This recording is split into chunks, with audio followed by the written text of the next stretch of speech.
Hello and welcome back to my channel. My name is Brad and let's get right back into it.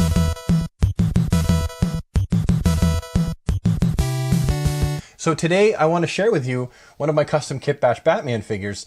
And this one isn't really modeled after any one time. It's basically modeled after, I think, Jose Garcia Lopez's artwork, except for it's a modern rendition of his artwork where Batman is in the light blue and the gray with the yellow oval around the bat symbol, but he also has a pouch belt.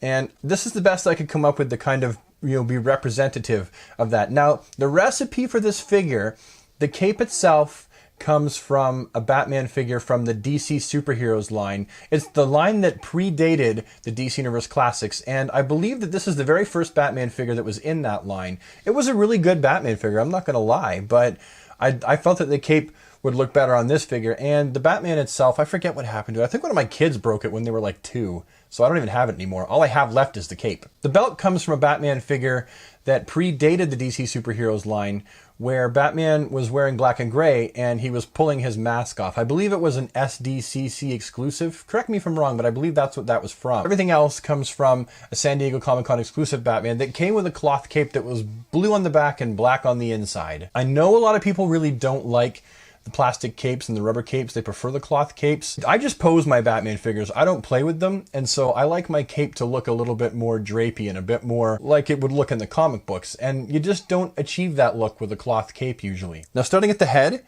and just kind of working our way down the figure, we see the cape actually just sort of fit onto the neck peg. The head popped back on.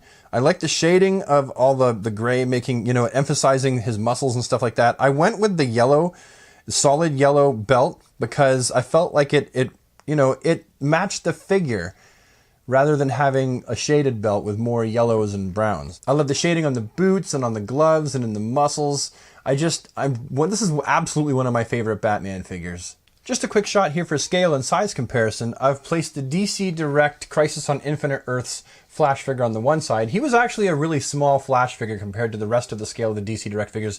And then I have the DC Direct Justice League of America figure on the other side. This Superman actually came from the box set. It's not the single release. And so you can see that he's smaller than a regular 6-inch scale figure, but almost the same size on the small end of what a 6-inch scale figure would be. That means if you display this Batman with other figures of roughly this size, he's going to look a bit on the small side. So you're going to want to keep Batman to hanging out with figures that are roughly this size. Although Flash's head, in retrospect, does look a little bit more bulbous compared to Batman's, and Batman's body, it looks a bit more muscular and bulbous than Flash's. Anyhow, sadly, that is all the time I have for this video, so thank you so much for watching. I really appreciate you watching all the way to the end. That means a lot to me. Leave a like if you like this video, subscribe if you'd like to see more of this kind of content, and let me know down in the comments below if you've attempted a custom Batman figure from any of these parts. I'd love to hear from you. Bye for now.